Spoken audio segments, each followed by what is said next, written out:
Okay, so here's what's going to happen. How many of you have a Wii, Xbox 360, DS, DSi, DSi XL, PSP, PS3? Pretty much everybody, right?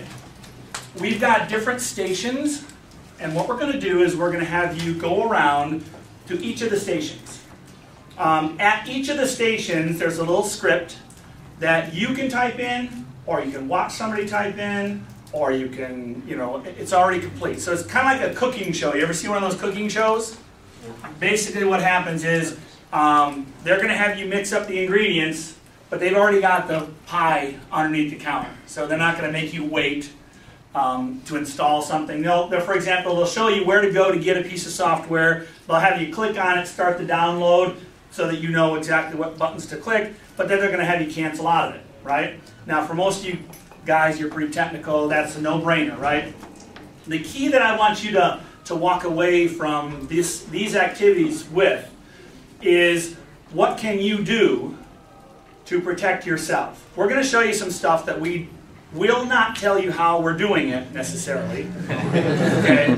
But it's very serious stuff. For example, we'll show you how to do, one of our activities is we are going to break into a Windows XP Service Pack 3 operating system with about 7 or 8 commands, okay? If you've got a photographic memory, you can probably look over the guy's shoulder and see what he's doing, but it's very serious because XP Service Pack 3 is supposed to be really solid and secure, right? So it's one of our better ones. Vista was bad. Windows 7 better, right? We didn't have enough time to put together the script to break into Windows 7, but we broke in through the firewall.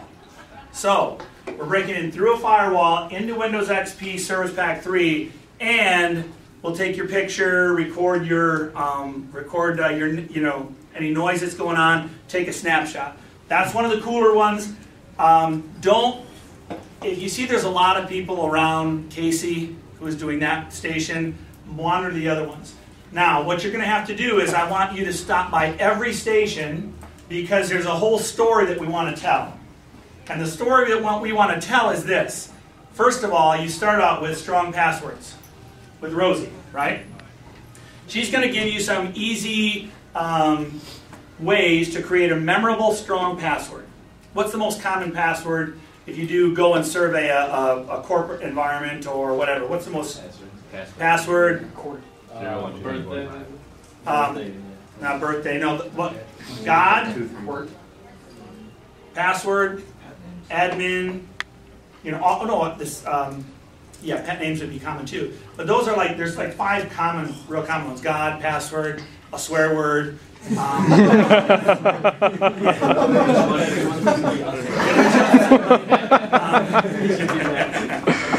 can ask your mom that one, right? I'm not going to tell you new ones. So the point there is that we're going to give you a way of memorizing quickly a 14 or 15 character password like that that's strong.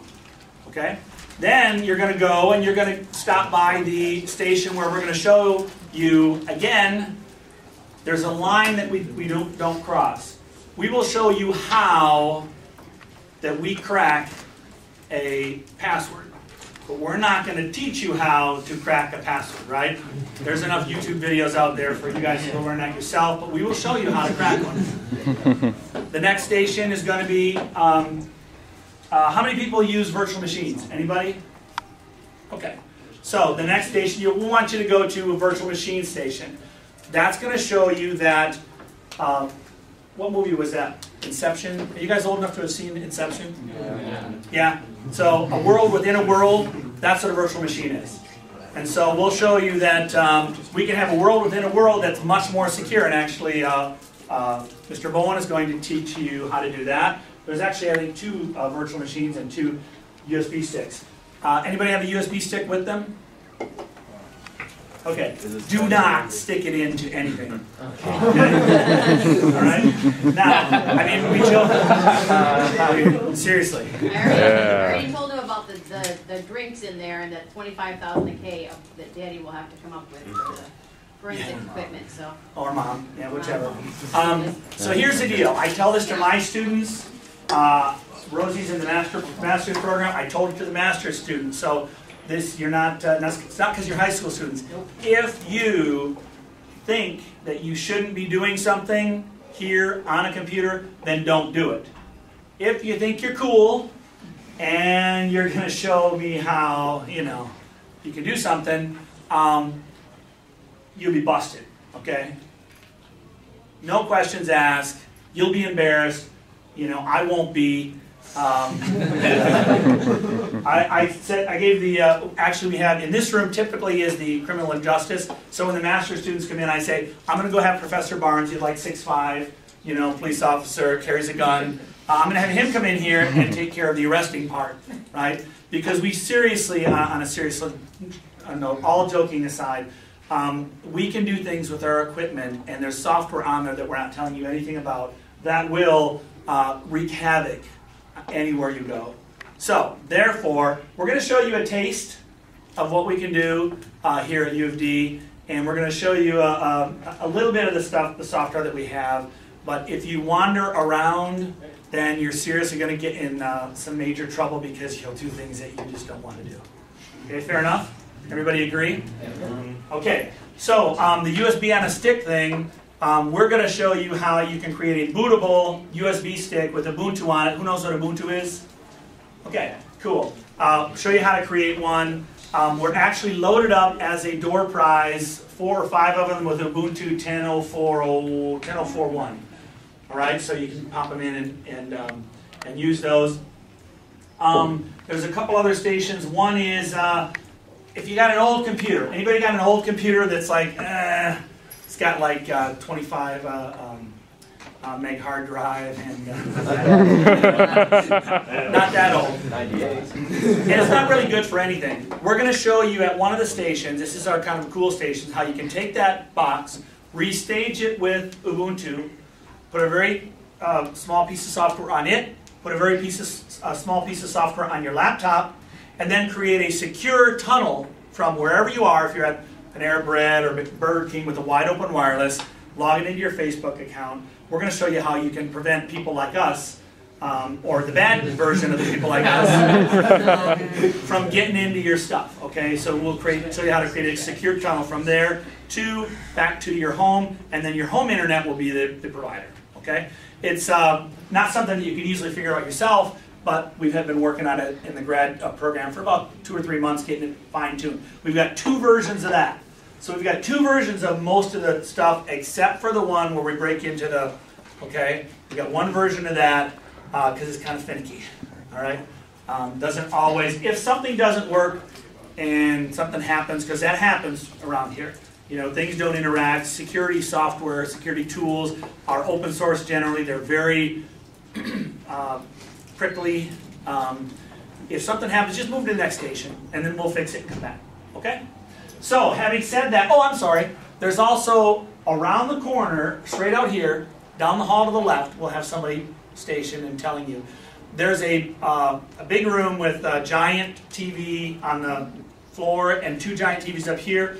There we're going to show you about how the security features and the parental controls features of Wii and Xbox 360, all those kinds of things. The point is that you're not parents, but you have little sisters. How many people have given their iPod or their iPad or their iPhone to their little brother or little sister and come back and gone, where's Angry Birds? What did you do with Angry Birds, right? Has that ever happened to you?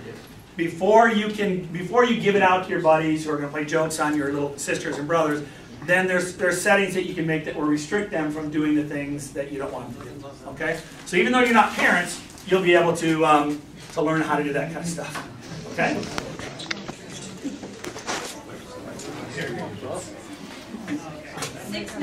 691 is the first number.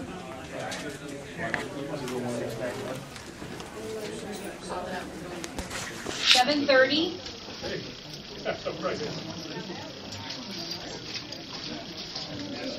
725. Thank you. Oh, that's cool.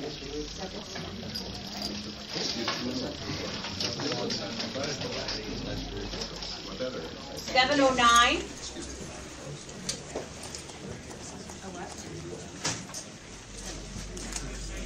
Thank you.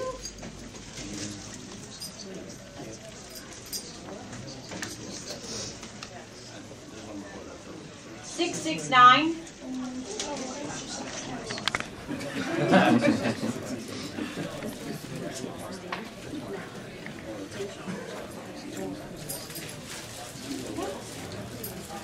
Six, 4, 8.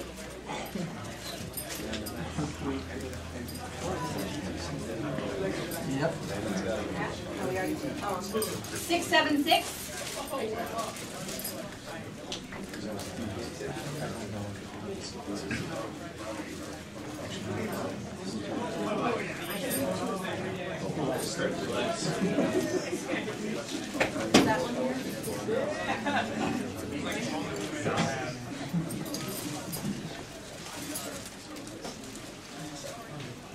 6, 6, 9.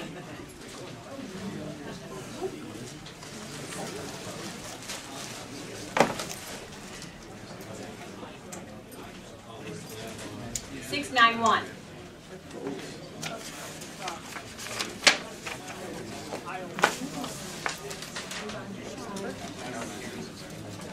2 new numbers for those. 6, 7, 3. That's the word. 6, 7, 3. 6, 7, 3.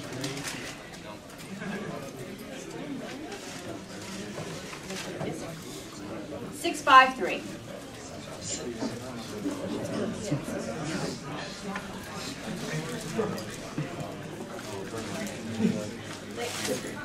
Okay. Another 15 minutes, we'll do it again. Thank you.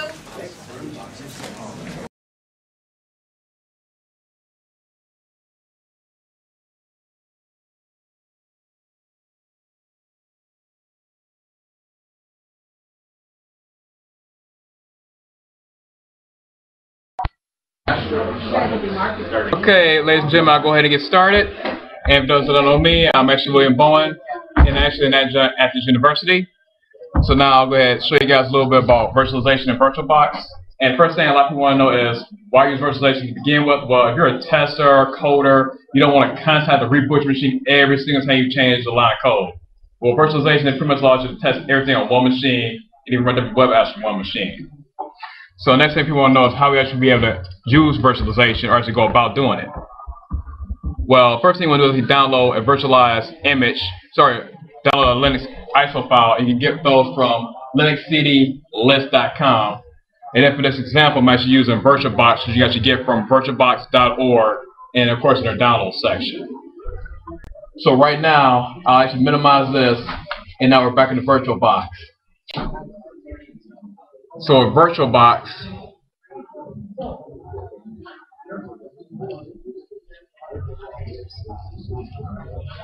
you actually see that I have different machines already set up. So first thing you want to do is actually go to New. If you want to create a new machine, hit Next, choose the operating system you want to use. So in this example, I'm using Linux, so I'll type in Linux. And it even includes different versions of Linux or different operating systems. So different versions of Linux. So different operating systems, of course, different versions of Linux to go along with that. Of course, hit Next. Choose the amount of RAM you want to use. Just make sure you don't go past the amount of RAM your system can actually handle. And we go into the rate. That pretty much tells you, like, when you're using so much RAM, your machine itself is going to get slower. Hit Next again. And of course, create a new hard drive. And by rule of thumb, most people just create ones that are like 8 gigs. So I cancel out of there. Now I go into settings. And let's say I'm installing the installing a virtual machine for the first time. At this point, I will then go to storage, and under ID controller, I'll then choose the CD-ROM I want to use, whether it's from a physical drive or from ISO. This time I will choose an ISO file. So of course, I will then pick the hard drive. I have everything set up. So go into the distribution folders, and here I have Fedora Linux, Linux Mint, OpenSUSE, and Ubuntu. So of course I'll pick one of those to the ISO file, Then I go to network, and for best performance, choose a bridge connection. So I actually will bridge this whatever NIC card I'm going to have on my machine, whether it's my wired NIC or my wireless. And for this demonstration, I use my wireless NIC. Go back into system and actually change boot URL. So the first time I do an installation, I will go to CD-ROM drive first.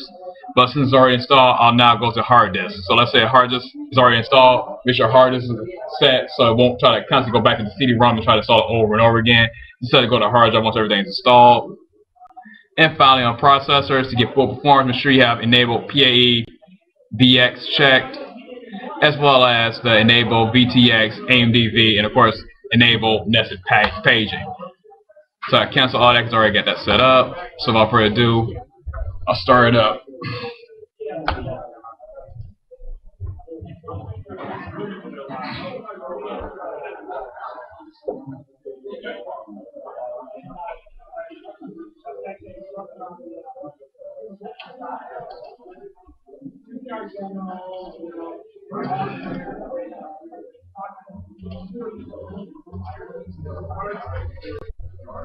And of course, since I'm actually doing a demonstration and recording at the same time, it's going to take a little bit longer to boot up.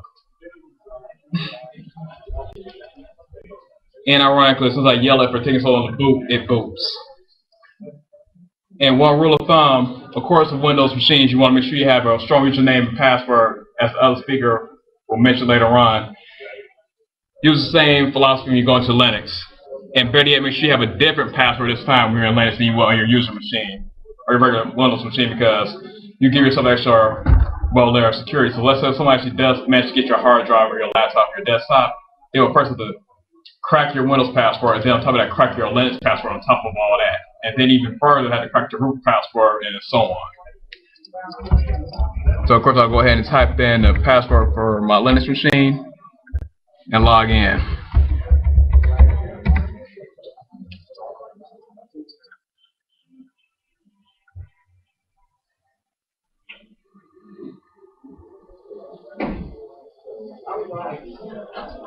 So now you see I'm actually in Virtualbox, and I'm in Ubuntu at this point. So I'll start up Firefox, and you notice I'm actually running it, and it's actually running at full speed.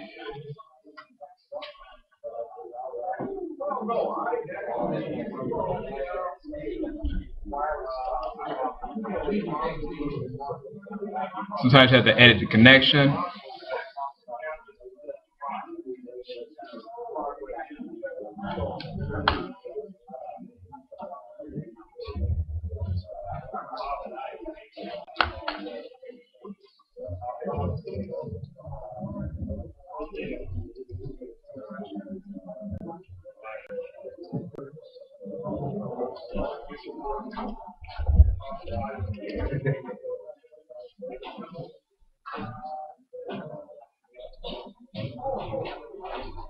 And normally it would just set everything automatically, but today it does not want to connect.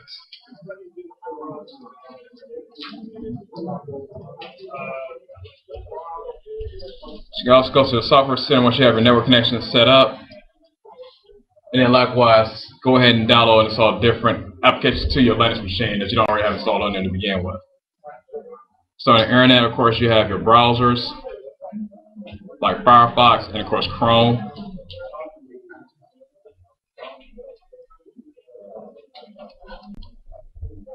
Next, I'll go ahead and shut down.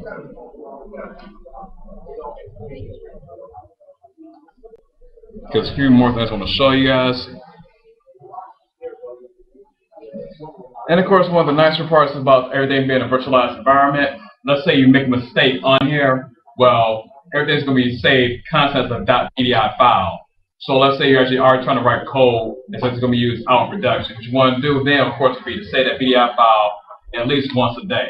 So that way, if someone comes in and screws something up the next day, you have the previous version of the whole operating system back to go back to.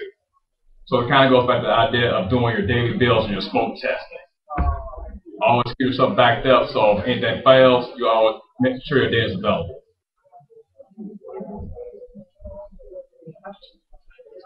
Questions? Questions about setting up a Virtualbox on your computer?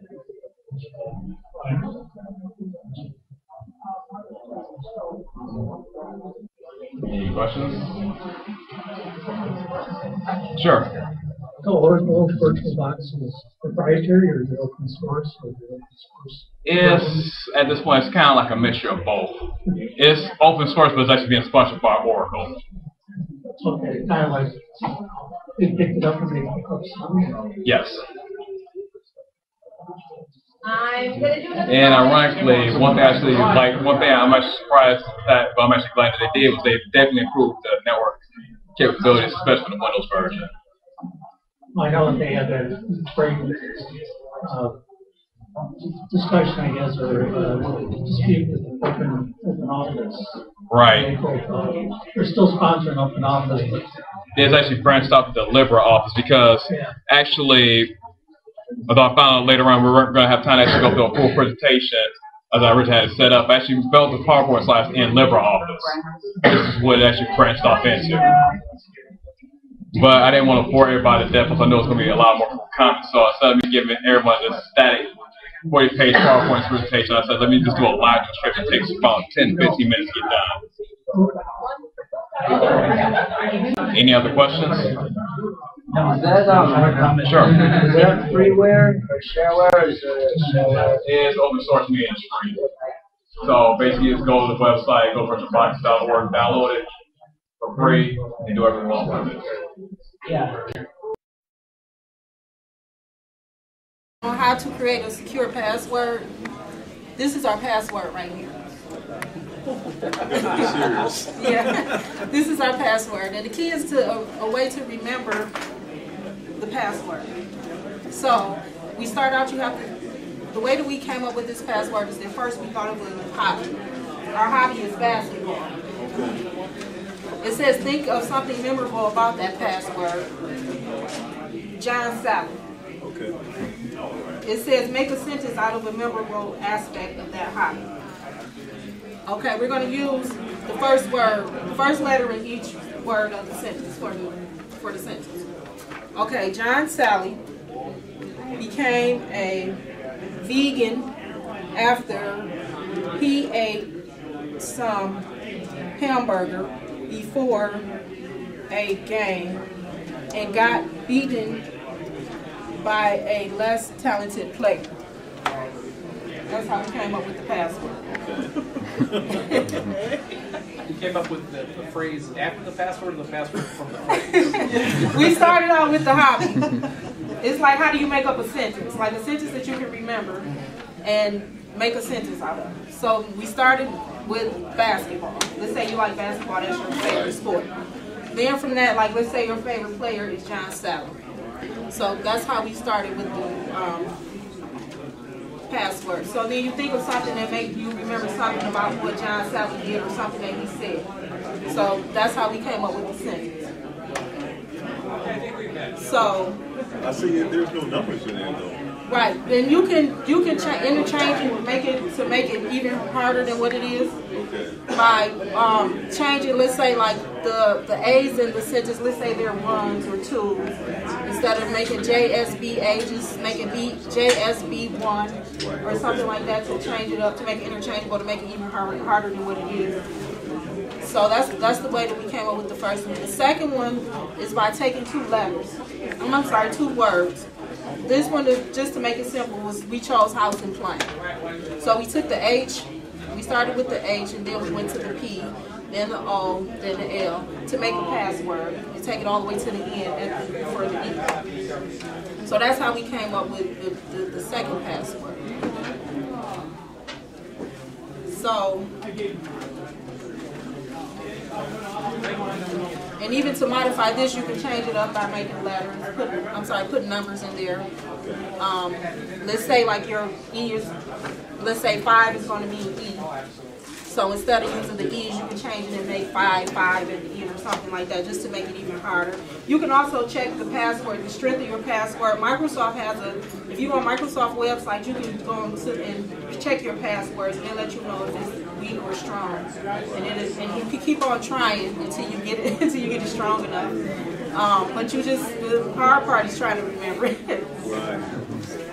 So, and things you don't want to do when making a password is you really want your passwords to have at least 8 characteristics.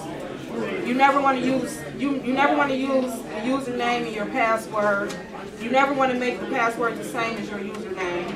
Avoid easily guessed passwords like password, and you never give anyone your password.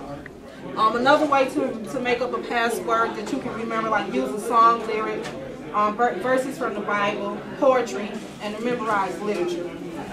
And you can also, it's a website that you go on to generate a password. If you just, I guess, I never used it, but you can type it in and it'll generate a password for you. So. I think certain sites have limits too on the string though, right? How many characters or whatever password length, I mean. Yeah. So you would vary the. Well, I don't know if they have a maximum, but I know they have a minimum. Like a lot of them, you can, they want you to use like 7 or 8 characteristics to even make a password. As far as the websites that I checked out, I never seen one that said it had a maximum. Really? Some of them do. Okay. Some of them don't. The site's based off a server involved with those NT, it should allow 256 characters. Okay. Okay. Based on general ASCII characters. Right. All right. Try typing 256 characters without a mistake. Well, it's like at my work, our way user security is 8 characters. Which is around, it's what, it's a 350-year crack protection. And then our development-based security is 26 characters, which is 5,000 security. So it's So I work in a high security area. So it's a little bit of a process. Yeah, right. Yeah, so that was it. I don't know if anybody had any questions. That's pretty self-explanatory. Yeah. Thank you.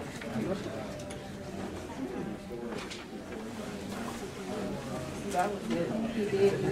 I'm gonna have another drawing right away.